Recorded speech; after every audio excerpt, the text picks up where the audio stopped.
There's a quiet pressure many carers feel when they're supporting an older parent or loved one. On paper, they might be doing fine at home, but in reality, you might be the one catching near falls, sorting medications, driving to appointments, smoothing agitation at midnight, and wondering if you're doing enough or doing it right. We're often told that good elder care is about doing more appointments, more services, more tasks. But if you've lived it, you know that without dignity, clear lines in the sand, and an honest look at your own limits, caregiving can quickly become unsustainable, even when it's done with deep love. If you're listening today while juggling your own life and quietly caring for an older adult, or you love someone who is, this conversation is for you. My guest is Dr. Warren Wong, a geriatrician who has spent decades redesigning how we care for older adults in real life, from hospital to nursing homes to home visits and community-based care. His mantra is, the carer is the most important person in a frail, older adult's daily life. Today, we're talking about what that really means for you. How to recognise when you've moved into what he calls the yellow zone. How to live and support someone you love with dignity while honouring your own dignity. And how to draw a line in the sand that can gently move as life changes, including during tender seasons like the holidays. Dr. Warren, welcome to Radiant Moments. Michelle, I'm so happy to be here. And boy, you just said it really beautifully. I don't know if we need the rest of the show, but that's great. Really good. Thank you very much. And I'm so honoured to have you here today. So, before we get into these concepts that I've just spoken about, I'd really love to start with you and your heart for this work. Dr. Warren, for listeners who are just meeting you, can you share a little bit about what drew you into geriatric medicine in the first place? When I was deciding what I wanted to do in life, I decided I wanted to be a doctor. And back in those days, it was always about service, being of service to society. And my background as Chinese American, I became very involved in the Chinese community in the United States, working in an organization called Unlock. Unlock is a prominent organization in the United States, which in Chinese means peace and happiness. And from Chinatown area of San Francisco, it spread throughout the whole country. After I finished my training, I was very interested in being of service to my own community. And this ended up fitting in beautifully because it was a much more holistic way of saying, how do we provide care for frail, older adults? Because so much of the way we provide care is lose, lose, lose. Mm-hmm. It's not good for the frail older person, not something that the healthcare system does well, and with poor outcomes and really costly to provide the services that don't really meet the needs of older people. And the program I became a part of really turned that around and said, this is how we offer dignity to older people. The PACE program is well known in the United States, a program for all-inclusive care for the elderly, and it still exists in the United States in many, many cities. That's beautiful to have programs that are not focused on how much money can be made from medicine, but the quality of life that can be provided. It was all about dignity. It was all about how do we help people not end up in nursing homes, not end up in the hospital? What do we do to really help sustain people? As you know, there's really nobody more important than caregiver. So the program sustained the caregiver too. Which is so important. And I wanted to talk to you about that mantra. The caregiver is the most important person in a frail older adult's daily life. What does that mean to you in practice beyond the beautiful phrase that it is? Well, it should be very obvious. I know that you talked a little bit about being a parent as well, and no one doubts the importance of a parent to a child, but the importance of a caregiver to a person who is at the opposite end of life, who has also become very dependent and who also has emotional needs, physical needs, support needs. It's no less important than being a parent. Of course, it's obvious that a parent is the most important person in the daily life of a young child. The exact same is true for an older person. There's no one more important in the daily life of a person who's become very frail than the caregiver. The caregiver, as a physician, the same way a pediatrician does. When we see a patient, we don't look just at the patient. We say, what is this whole setting? Who's taking care of this person? Is the person doing well? And we knew that when the caregiver is doing well and the caregiver is an angel, we have no problems. No matter how complex the problem, we're very confident that things will go well. But when the caregiving situation is problematic, then it's not just about how severely ill the person is. It's also about who the caregiver is. Because on a daily basis, they're the eyes and ears and the hands for the older person. It's not the physician who knows how much a person ate every day. It's not the physician who knows whether the person slept well. And those are very important in the daily life of an older person. It's the same thing you would ask about a child. Is the child eating well and sleeping well, not having severe behavioral problems? Yeah. And that's all about the baby's fine and the older adult is fine. But to just say, well, did you take your medicine is not the same as saying, is this older person fine on a day-to-day level? And it's so dependent on the caregiver. Yeah. And you're looking at it holistically. It's not as individual elements, it's how that works as an engine together. And is it needing any additional support, any maintenance so that they can thrive and not just survive day to day. I really appreciate how you're placing carers at the center like a parent and not at the edges of the system as just somebody who is transporting the older patient.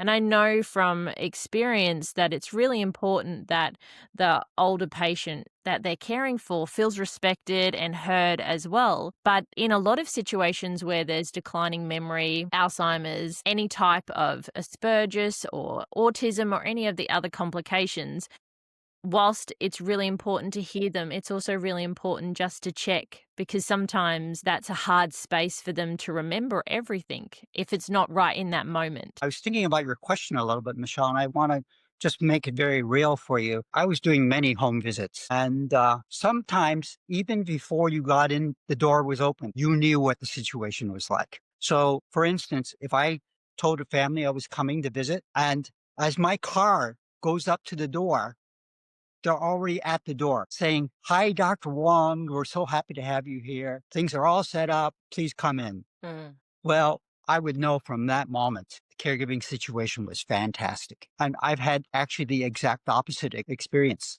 where I would tell the family over and over again, "We're coming. Yeah, we know." You ring the doorbell, no answer. And you hear them inside. That is a clear warning sign to me that this is not a priority for these caregivers. Yes, indeed. And it's so important that you hear how much respect it is in that space for the person that they care for because it's their quality of life as well. And the respect you also have for them, for their day to day realities as families, how they're living, is there love. So much of caregiving is about love. Kindness, compassion, and understanding. And as a caregiver myself, being in both situations of caring for younger ones and also supporting with older loved ones as well, that respect goes both ways from the medical teams as well as carers to loved one to carer, and vice versa. It's such a beautiful and vitally important process that you're Yeah. talking about there. And I think anybody listening who is caring for an older person who deals with medical on a day-to-day basis would respect and be like, that's what I do. I'm there. I'm ready. I know what I need to ask. I know what we need. And then anybody who's struggling, like, oh, I didn't know I could ask that. I didn't know I could seek that support. So it's fantastic to know that not only here in Australia, but also overseas, that it's the same lived experience, no matter how far we are apart in the world. And I'd love to start with a concept that I think will really resonate with our listeners. You and I were talking earlier about the idea of a yellow zone for caregivers rather Yeah. than waiting until everything is in like crisis and we're running from one point to another and it's recovery, you invite carers to recognize when they're already under strain, even if they're still functioning on the outside. Dr. Warren, could you explain what you mean by the yellow zone for caregivers? So I don't know this for a fact, but just being involved with many caregivers, I like to use the analogy of a traffic light: green light, yellow light, and red light. As I interacted with patients and with caregivers, it was kind of in my mind as, where is this situation overall? And of course, as a physician, I would be most concerned about the red light. This is absolutely not working. And it was part of my responsibility as a physician to call out the red light. This is not working. And the thing about the red light, it's not really that common, because crossing a red light, how often do people survive? Not that often. So red light situations happened. I would get involved, but for the most part, red light situations unfortunately solved themselves with a bad outcome. But I did feel that there were a significant number of caregivers who were in the green light. And it's not just the radiant moment, it's the radiant life. Yes. And I encourage your listeners to say, are you in the green zone? And because what I did perceive is that many people are in the quote yellow light zone, and the green zone, the yellow zone, and the red zone. There are some things you can think about. And I encourage your listeners to say, are they in the green light zone? And it's good they stay with you, because that helps them stay in the green zone, green light, but also encouraging people who are in the yellow light to recognize that they might be there, and to ask themselves, do I really want to be here or not? Or do I need to make some changes? And just think of it in these ways. There's the social perspective. Do you feel like you have enough support and connection? How are you doing emotionally? Are you feeling you're in the flow most of the time, that your things are under control? Also, physically, are you doing well physically? And we know a lot of caregivers who suffer physically. So that the red zone is pretty obvious. You feel totally isolated, unsupported. It's all me. Nobody's helping. I'm upset. I want to get out of here. I can't Mhm. deal with this. I'm so depressed. Maybe you start smoking more, drinking more, Yeah. depending on drugs, not sleeping, always tired, can't take it anymore. And then there's the kind of in between, the Mm. yellow zone. And the yellow zone is kind of like, do I really get all the support I need? Mhm. Maybe, sometimes not. Do I tend to feel a little bit irritable? And am I really as healthy as I should be feeling? And that, if any of those things are going on, you might think, well, maybe I'm actually in the yellow light zone. And there's a very simple thing I used to ask people is, I would say, how are you? And you know what the common answer is? No, tell me. Okay. I'm fine. And I would always I'll follow that up with, are you okay good? Mm. Are you okay so? Mm. So I'd ask your listeners to answer that very simple question and answer from the heart, because Yes. that's what people would say. They would say, well, actually, doctor, I'm okay so. And I'd say, well, tell me about that. And I'd ask the listeners to ask themselves, are they okay good? Or are they okay so? And it probably tells you a little bit about where they're on green light or yellow light. And when you're talking about emotionally, physically, and mentally for the listeners in that space of, am I so? Okay, am I so because I physically feel not great? I'm not okay. Is it that I'm struggling emotionally and I'm worried all the time and I'm anxious, or I'm feeling really angry? Or is it that I've got thoughts going on all the time? Oh, I've missed doing this, I've missed doing that, and there's guilt I involved. can't get together with my friends. Yeah. I'm a little isolated. And how we then can isolate or to verbalize that that's the space that I'm in right now. And that's totally okay, because there is no judgment. It's important for listeners and carers to give grace to themselves, because it's a really tough journey and it's not just a short sprint most of the time. This is years and years long investment. And if you don't take care of you, your body will tell you 100% that you have not stopped enough, you've not done the elements that keep you going. And if you can't go, who cares? Who's there when you're not? And I feel like your red light, yellow light, green light process is a great miniature self check in that they can do on a regular basis. And these small anchors that we put towards an item or a saying helps us in those crisis moments to take a breath and reflect back easily without it being something that's monumental that we're adding to our plates. And I think the yellow zone gives us the opportunity to step into safety before it moves into somewhere where it's a lot harder to come back to our green space. And it also offers the option for someone like you, Michelle, to say, actually, yellow zone's not good enough for me. Mm. And I think that my guess, Michelle, is you're in the green zone, Yes. that you have said yellow's not good enough for me. And how do I change it? And if you've reached your own individual path to that. Yes, because have been time across the 14 years I've been a carer where I have been in the yellow zone and verging on red because there was no support. I felt isolated, and I made that conscious decision as a carer that I wanted to be the best version.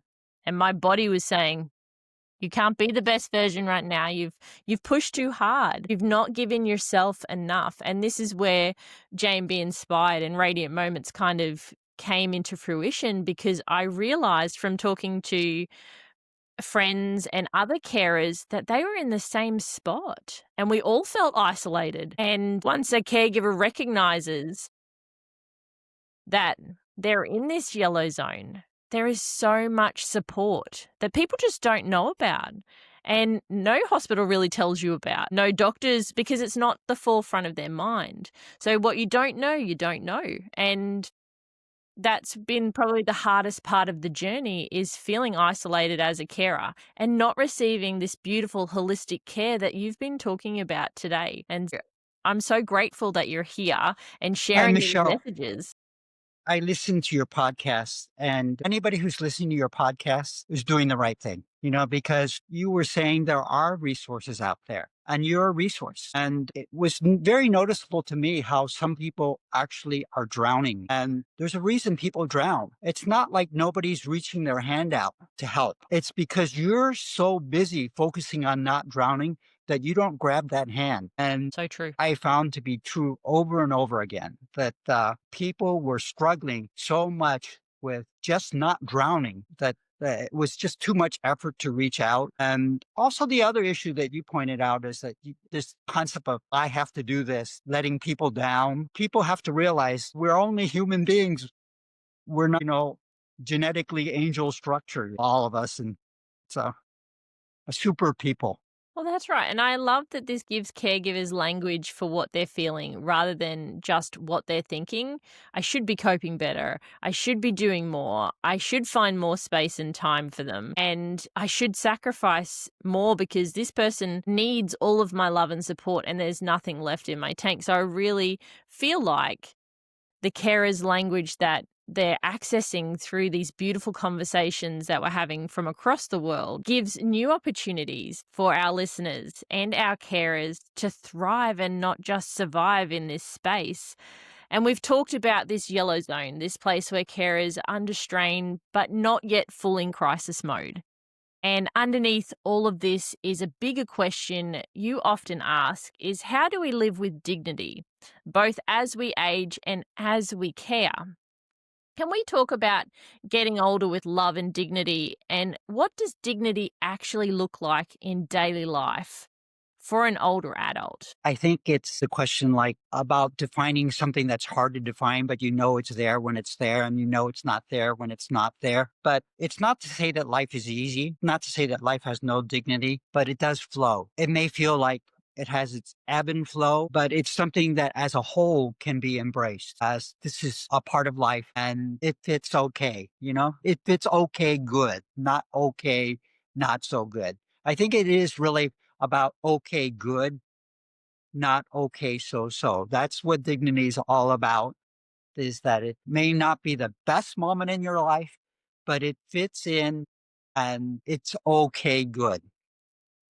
And I think that's true just for the person you're caring for, as as well as for the caregiver. How does that idea of okay, good for dignity extend to the caregiver if they are unable to recognize those boundaries that need to ebb and flow as well in their space? What does it mean for a caregiver to be living with dignity and not just pushing through or pulling? Yeah. So I think the first thing is the recognition of where they are and are they okay with it.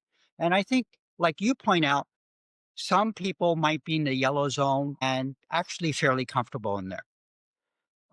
It may be a learned lifelong thing, that an acceptance of life for what it is and still be okay with that. Others may not be so okay with that, saying, I want to pursue happiness. And it's a recognition of where you are and how acceptable that is and how you want to change things. And we talk about practical supports. And I think podcasts are very good practical support. There's other kinds of support. If you're looking for emotional support or educational support, there's more intense ways of doing that. There's structured ways, there's online ways.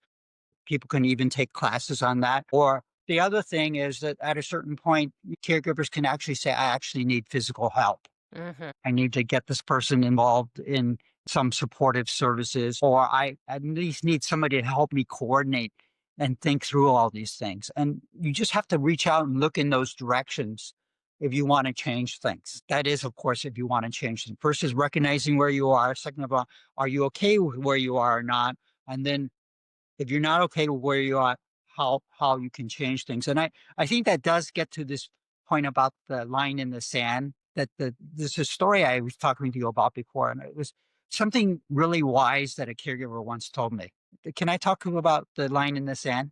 Yes, of course. This a woman who's a caregiver for her husband, Mhm. who had a progressive dementia, which over time had manifestations, most not only cognitively but behaviorally and with declining ability to function. She had a line in the sand. She said, "I'm going to do this for him, but when it gets to this point, I'm not going to do that." And it was interesting that that very placement of her for a line in the sand was an anchor for her. It kind of said, it's not endless. It's not a black hole. It's not a total can of worms that will get just worse and worse. Yes. There's a line in the sand, and that's what I commit to. Mm, It's not like I commit myself to working to the point that I'm sick myself, mm. or that I'm unwell myself, or to the point that I'm crossing the red line myself. She had that line in the sand, and what was really interesting about it is it anchored her, but she herself pointed out that that line in the sand changed with time, and I think that's fine. It's kinda like as she was able to adjust, her line in the sand kept on moving a little bit. Eventually, she did seek some help, but I think that concept of having a line in the sand was really an important one. I've really remembered that ever since, and I constantly tell caregivers, "Give yourself a line in the sand." I'm not saying what it should be, but it's something that you can feel, I am making an honest commitment.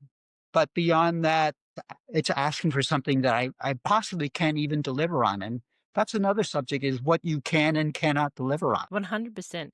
And I think also part of it is that as our older generation moves through this transition part of their life, at times some family members, some friends just can't manage to watch or be a part of that because it's too emotionally much for them. So you do find that there are more and more instances of elder care being solely responsible for one family member because others can't manage it. And it's such a powerful image, especially when you connect it to the yellow zone and to dignity, like we've been discussing today, about creating this line in the sand. And I'd love to explore how that line can act as an anchor.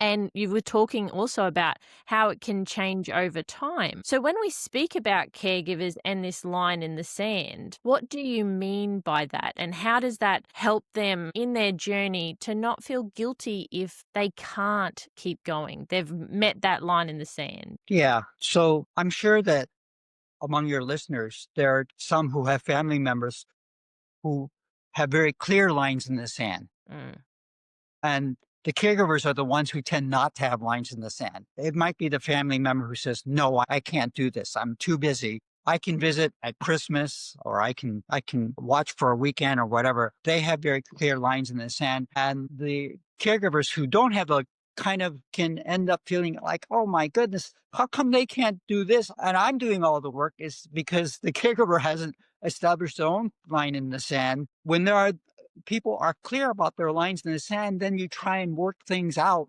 around that. And that was sometimes my role as a Mm, physician. And I would sometimes get social workers involved and help people figure out their lines. So a line in the sand might be, I can help with errands, but I can't do personal care.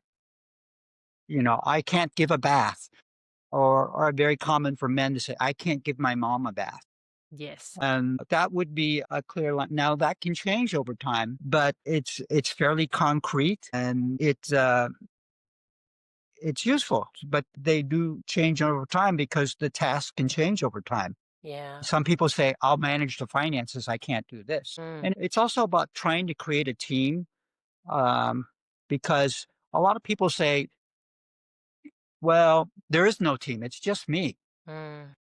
And the question I always ask, well, if you weren't there, what would happen? And that can get into its own complexities, but it does get to the issue that sometimes I point out is, why are you a caregiver? You've got to have a really good reason. If your reason is no one else will do it, you're going to start feeling resentful very quickly. 100% yes. Because the why am I here? Am I here because, like you said, there is no other option? Or am I here because I know that I can provide the quality of life, the quality of support to my loved one that honors them? Because that's what we're doing. We're honoring the person that we care for. And I think when we're talking about the line in the sand and having this anchor, that has some flexibility for you, but it provides what I'm hearing from you is that it provides this space to say, okay, I know I can't do this, and that's okay for me to not be able to. And be able to say to a doctor or to a social worker or to a community organization, I really need help to bathe my parent, or I can do getting the groceries, I can pay the bills, but I don't understand medical space and it stresses me out. Talking to your brother or your sister or another friend and saying, can you support me in this space? And doing that and being able to have it without guilt. They're my parent, or they're my older sister or brother. It's my responsibility, so that weight isn't solely on one person's shoulder. And I really like this concept of having an anchor, but being so that it's flexible, so that over time, maybe if your parent needs an injection and you don't feel comfortable at the start, but you watch it every time and you think, oh, hang on, maybe I can do that. And I can learn that and have that support and then transition. So I really find that those complexities are supported, and it's not only supporting the loved one to get the best care, but also the carer to provide the best care in that space. So what would you say to a caregiver who realizes that that line they drew some years ago is no longer realistic in the current climate and space of the caregiving, and they feel guilty or shame about needing to change it? I would say a line in the sand is a declarative statement. It's a good anchor, but we're not perfect human beings, and things do change. If the line in the sand was put there with your heart in it and your commitment to it, and things change, that's okay. It's a commitment, but life is complex, and we need to acknowledge that. There's an unusual angle to this sometimes, is that there's this unspoken or sometimes even spoken agreement that caregivers need to understand, is that when a parent says, I'll give you this house if you do so and so. And Yes. you need to be very clear about what that means, Mm, because the can create a loss of dignity when that is not clear. yes. When an older person all of a sudden, I gave them my house and they're not doing this for me. Or the caregivers turns out, they gave me the house, but now I'm resentful because they expect me to do this for the rest of their life. So I think those kinds of things need to have some degree of clarity, some kind of line in the sand to start with, that results in dignity for everyone, with some clarity rather than just kind of not recognizing what all these things mean. And I think along that same line, I know of a caregiver who was given furniture and stuff when they bought a home, but then there was no realization or discussion that there was attachment to all of those items within the home, and it created a very difficult dynamic between the person who purchased and the person who sold, because the person who sold had not been able to let go, and they had immense fear around what were they going to do with it. It needed to stay there for the rest of its life. Even if the washing machine died, that washing machine had to stay in the home, and because it wasn't discussed. Do you have an attachment to this stuff? Like, I know you're saying you want to leave it, but if it dies, it be chucked? And I think and a lot of the time, we don't ask the questions because they can have uncomfortable answers. And then we find ourselves in these situations where we're like, well, now what do I do with a dead washing machine? I can't move it. I can't put a new one in. And there's this expectation that I hold on to it for the rest of my life. And that's just a scenario where it had nothing to do with caregiving, but it had to do with the items and how that operates. And so you're so right. And if somebody is saying, hey, I'm going to gift you my home, the difficult conversation has to be had. If I accept this beautiful gift, what are you wanting me to support you with in the future? Yeah, and what's gonna happen if I decide I wanna remodel the home Well, that's right. or I wanna sell it? You What happens if I get into financial crisis and I can't sustain it anymore? It's a beautiful home, but would that mean for you? And so it is also the same situation for having an end of life conversation before it becomes an end of life crisis where we don't have any of the things understood. And then it becomes this taboo subject because I don't want to upset them because they know that they're passing away. So it's having those uncomfortable but vitally important moments and conversations with your loved one so that you can honor their dignity. You can honor their wishes. You can yourself remain in the green zone during that crisis time because you know what's happening. You know where you're at. You both are on the same page. And I think there's so much kindness in that idea. The idea of having the line in the sand, having these difficult life conversations. And it doesn't mean we've failed by having them early. It means that we are supported. It means that we are connected. It provides that deep trust between yourself and the person that you're caring for, even if they are your parent. Because parents can lose trust in you, they can feel concern and worry. And that conversation we're talking about, they're deep rooted in fear in society, talking about how we want to be cared for, how we want to be respected if we can't talk, if we've lost our memory. What if we can't feed ourselves? What does that dignity look like to them whilst they're still able, willing, and able to function at their full capacity? It doesn't mean that you're like, right, we're preparing to put you into a nursing home and then they'll look after you. It's about going, okay, well, how long do we keep going for you? Like, where is your line in the sand as the person I'm caring for to say, okay, I think I need to go to a nursing home. I think I need more support than what I feel is respectful for you to provide me. It's so funny because you bring up so many important words. One is trust, another one is, commitment. You bring up the word difficult, because dignity is all those words. But I think the word heard around the world is promises. Promise me you'll never put me in a nursing home. And that is a very difficult promise. It ties into the concept of dignity, but you need to have those difficult and honest discussions, because if a person promises never to put a person in a nursing facility, that is a very difficult promise. So a situation I remember is a husband never wanted to have his wife get more care in Yes. a nursing home, and she ended up with pressure sores at home Mm, and severe. And we had to say she cannot stay at home anymore. She has to, and he was relieved, but the fallout was terrible. That she had a pressure sore. yes. They're hard to manage. In her case, it was never resolved, but certainly it's not dignified to live the end of your life with a big pressure sore.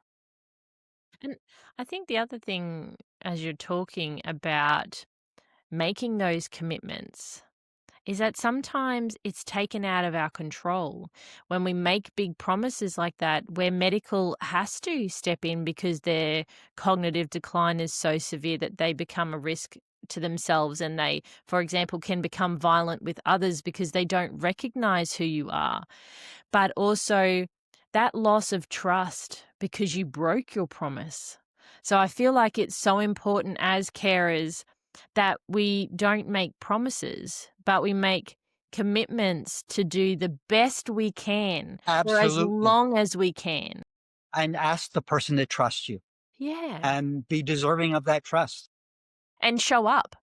Yeah, Be the person that you've committed to be in that space. And if you can't, that's totally okay, because caregiving is a massive undertaking and it is a long haul marathon that we willingly accept. But it has to be willingly, because if it's not and it's begrudgingly, that's when yellow light, red lights come into situations. And I think what you were talking about beautifully about the carer being one of the biggest parts of an elder's life journey is that that carer has to respect the space that they're putting themselves into, that they will have to adapt to multiple personalities across medical professionals, because a lot of older end of life involves multiple medical professionals, all with different personalities, all with different ways of managing, and being solid that my voice matters here. I am the one absolutely. that's here 24/7, not Absolutely. them. And Absolutely. I really feel like it's a beautiful way of entering the space. If somebody is coming into that first phase of supporting an elder in their journey at this end, these key elements of knowing what your line in the sand is, knowing what your dignity is and your boundaries are, knowing what you are capable of and what you're not capable of in this moment in time, and having the knowledge that there is support, and writing down what are my moments that I am entering into a yellow zone and I need to say, "Hi, my name's Michelle, and I need someone to step in. I need some help. I need a hug. I need a day out," whatever it might be. And I think it's such a beautiful area. There is love, but there's also letting go of the perfect, because caregiving is messy. It's unpredictable at the best of times, but it's beautiful and it's connected. And I think bringing these ideas into a season that you can feel especially tender for carers and for their loved ones is holidays and special times at any space in the year, whether that's Easter, Christmas, whether it's a religious holiday. For many families, these moments hold a mixture because it might be their last one.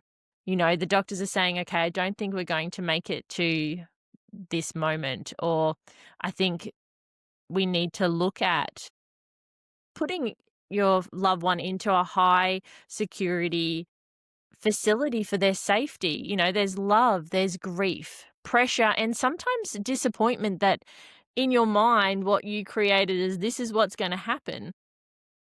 It doesn't happen like that all the time. And so, from your perspective, Dr. Warren, what tends to make holidays and special occasions particularly intense for caregivers of frail older adults? There's a lot of isolation, right? It's just like not being able to participate. And I think there's also this conceptualization of this is what Christmas should be like. And because it's not that, then that you're kind of setting yourself up, right? Mhm. It's not what I want it to be. It's therefore bad. I think the holidays and clear recognition that things are different and you need to be in the moment with what exists now.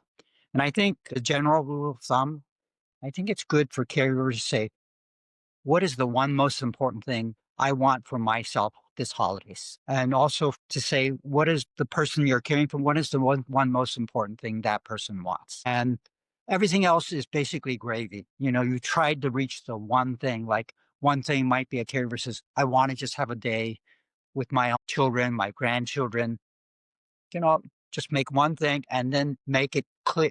If you have one thing you really want, you deserve that one thing.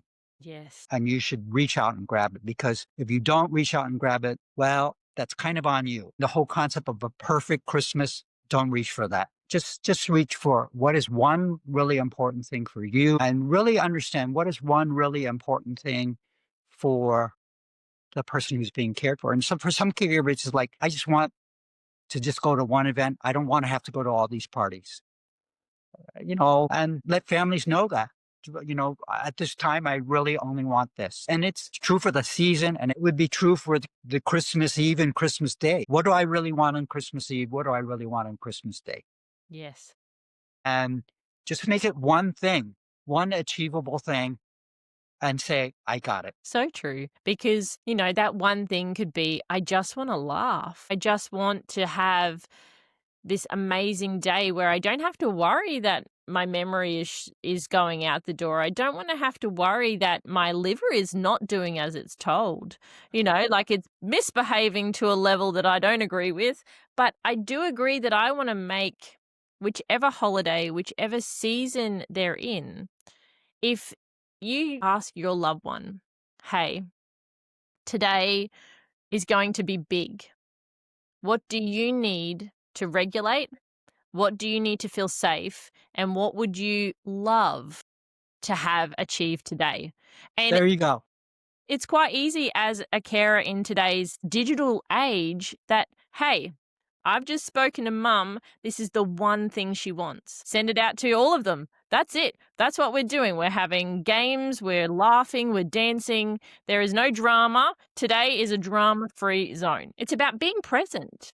It's about honoring what you can, because we can't travel to 12 different homes this year. We can only manage one. So everyone come to us. Bring a dish, bring your joy, and let's have a wonderful time. Maybe for the carer, it's, I just want one photo. I want one photo of everybody so that everyone can have it. Could be, I want to go home now. Yes, it That's could fine. be. I'm done. I'm done for the day. I can't do no more. And everybody has to be adaptable in that moment, that's okay. We've had 2 hours and they've been an amazing 2 hours. And even if there are tough moments, it's making sure that, yes, this was tough, but here is all the joy that was there. Here are all the golden nuggets that we were able to get from today because we were adaptable, because we were willing to make a change for this time. And how might the ideas of dignity, a changing line in the sand, and our yellow, green, red zones help caregivers think differently about the holidays to respect themselves in that very high stress environment? Yeah, it's to say it might not have been fantastic, but it was definitely okay, good. It was dignified.